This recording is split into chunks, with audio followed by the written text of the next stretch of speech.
So recently I found this cool infographic from Product Board that tells you about the animals and the dangerous animals of product management, which I really enjoyed and wanted to share with you and put in some comments from myself.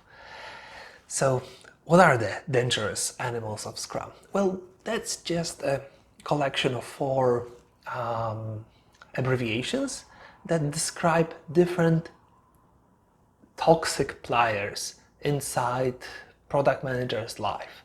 So let's start with Hippo, the highest paid person's opinion. Basically, how you want to understand that is that if there's a person above your pay grade in the room, it doesn't automatically mean that this person is right in whatever this person says, regardless if you trust this person or not. The hippos, I know, would be another animal that's listed later, but let's sort of merge that into one. What I'm trying to tell you is that hippos are usually very full of themselves and are pretty sure that they are right in what they're saying, or use their authority to influence your decisions. Of course, this is not what should be happening, but you have three courses of action here in really any very important stakeholder that has some leverage over you. The first one is to defeat them by being data-driven. The second is to procrastinate. And the third one is to, well, surrender to their will. Let's start with the first one.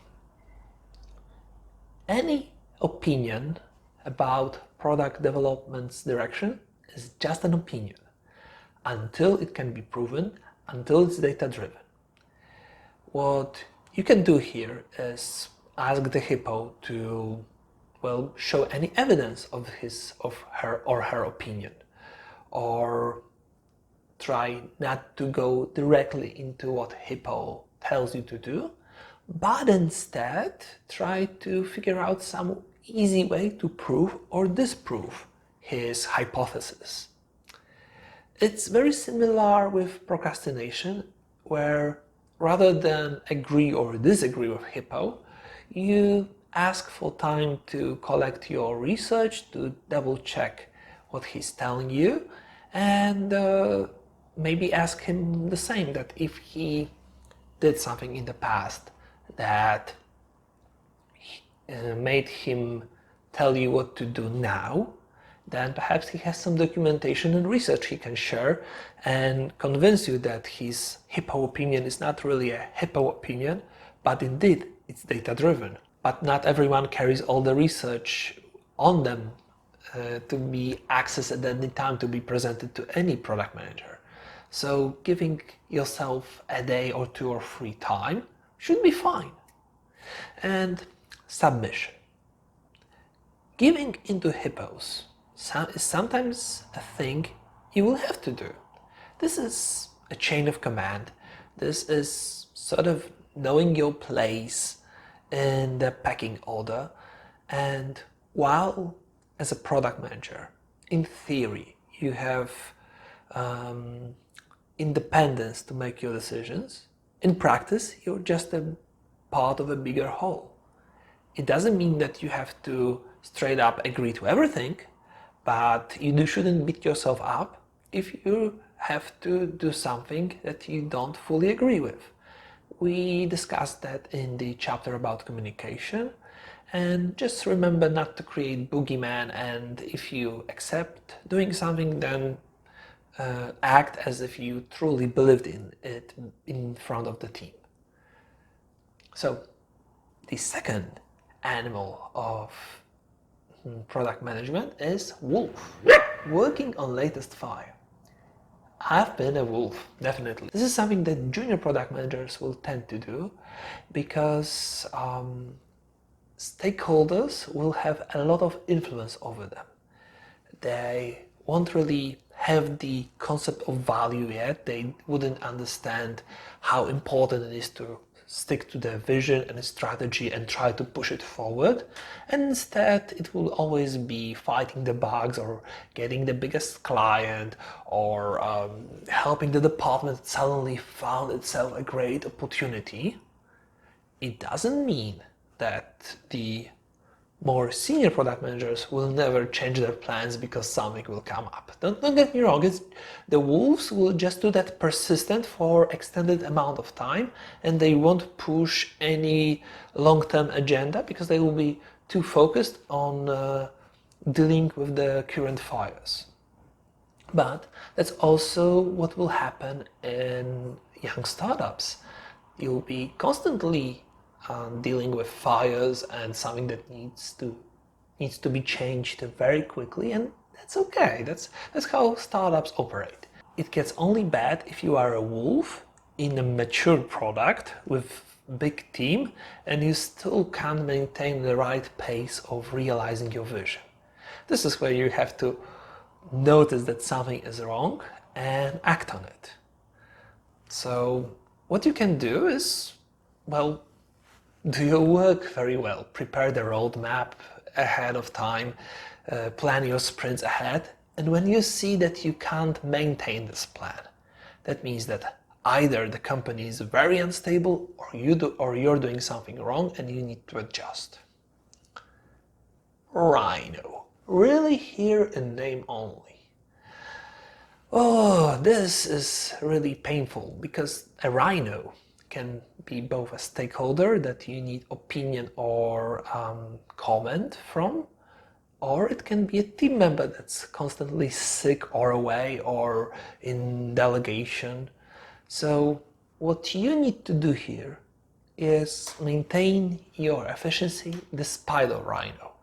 If it's a stakeholder you can't get a hold of, just set up a recurring meeting, like every second week, for example, so it's fixed in his or her calendar and there won't be any meeting before that, so you have the priority. And if this gets cancelled, then reschedule it to the nearest possible spot in this person's calendar. That's very doable, and it should land you a conversation from time to time at least. Of course, you still have emails, communicators, but the rhinos will tend not to reply to those as well for different reasons, and I don't want to list them right now because that would probably make a different material.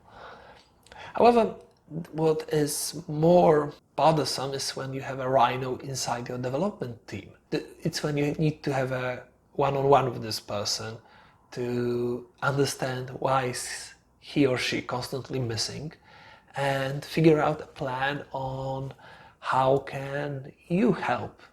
Maybe the rhino needs a little bit more remote work, which after 2021 it shouldn't be a problem. But, well, if you can't figure out the plan together and your progress is hindered, then you need to escalate that to his or her manager and make sure that a replacement person is available to you to support your progress when the rhino is away again.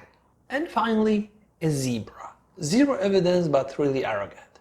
So I tackled that during rhinos because I think because I thought it was more relevant there.